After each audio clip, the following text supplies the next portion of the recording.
In this video lesson, I'm going to show you how to use the trusty magic wand to select this tree's bland yellowy background and remove it, so you could then place a new background into the scene and make the tree look like it was in a real landscape, for example. But why use the magic wand and not something like the quick selection tool?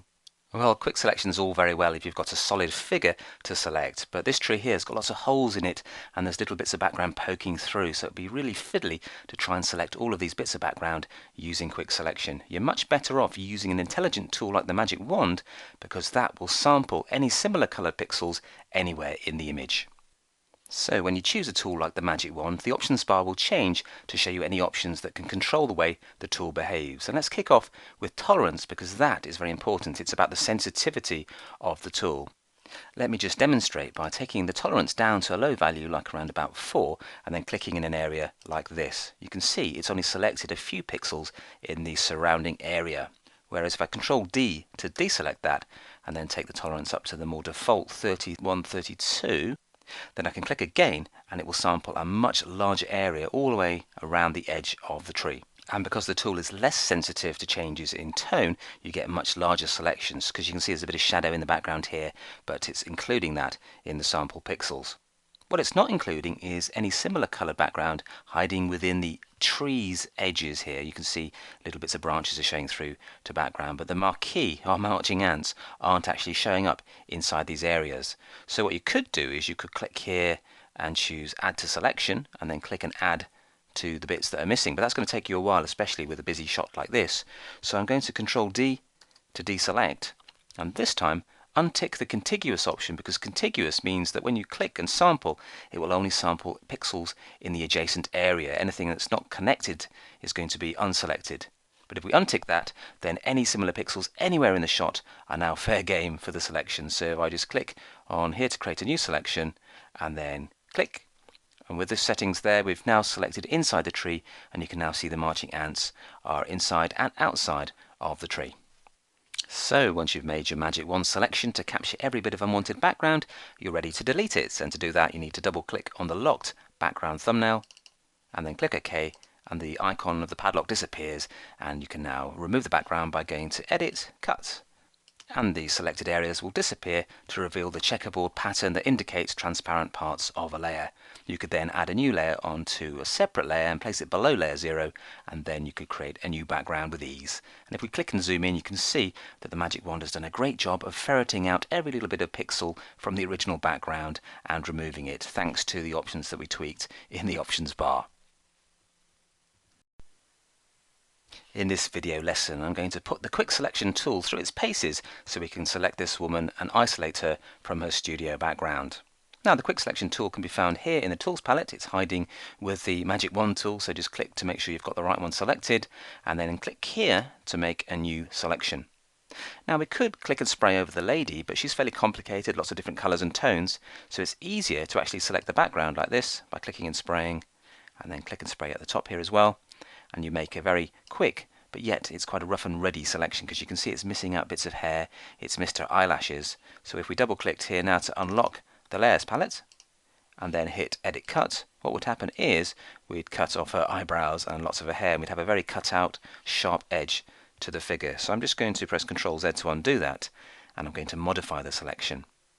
Now you could do that by clicking here, which is Subtract from Selection, and then you could try and adding the eyelashes to the selection by spraying and maybe some of these hairs, but they're just too finely detailed for the selection tool to work on its own, because you're going to capture bits of background as well. No matter how close you zoom and how small the brush tip you use, it's going to be virtually impossible on its own to capture all of these delicate details. But luckily, we have the Refine Edge command to help us fine-tune our initial quick selection.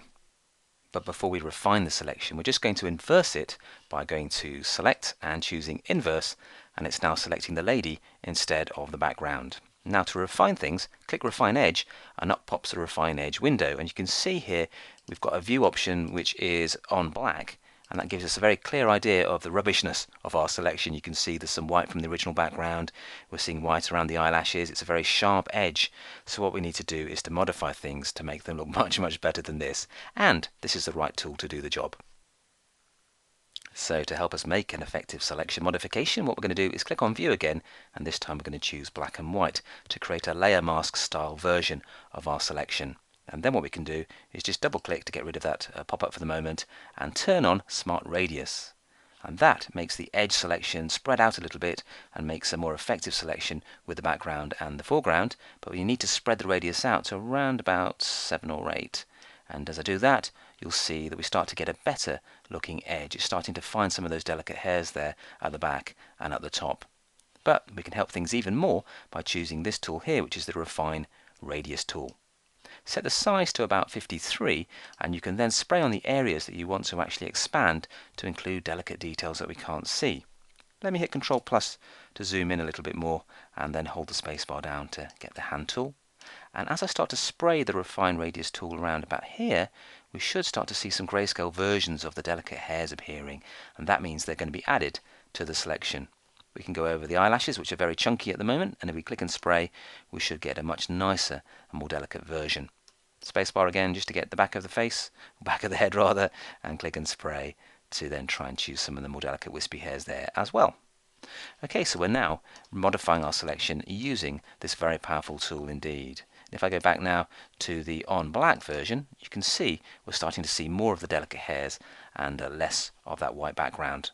Now when you select a figure against a coloured background, you may notice a fringe of the background clinging to their outline, and if that happens you can go to Output and then click Decontaminate Colours and drag this to the right a little bit, and that will eat into the selection and get rid of any fringing, which is a very useful tool indeed. If you find you've got some fairly rough and jagged pixels with the hair, you can always choose smooth, just a little bit of a click on there. You don't want to go too far, otherwise you end up blurring the hairs too much, but that's quite a cool way to fine tune things. And in this view we can also click on the Refine Radius tool and carry on spraying just to try and fine tune things and make things look even more effective. Let me just try the eyelash again, click and spray, and we've got rid of some of that white background, so it's a really cool tool indeed. Okay, we're nearly ready to turn our refined selection into a layer mask so we can then see a transparent background. And to do that, we first of all just have a quick look at what the mask's going to look like by going to black and white.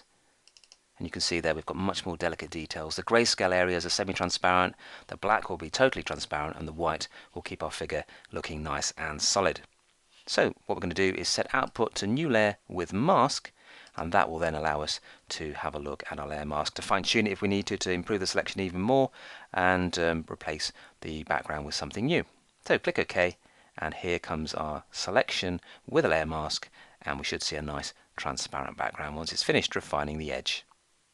And there you can see the original file underneath, and it's been turned off, so we can now see the layer mask creating a transparent section on our main layer. So the quick selection tool works quite well, but you need to refine the edge to make it perfect, especially when dealing with delicate details like these fine wispy hairs.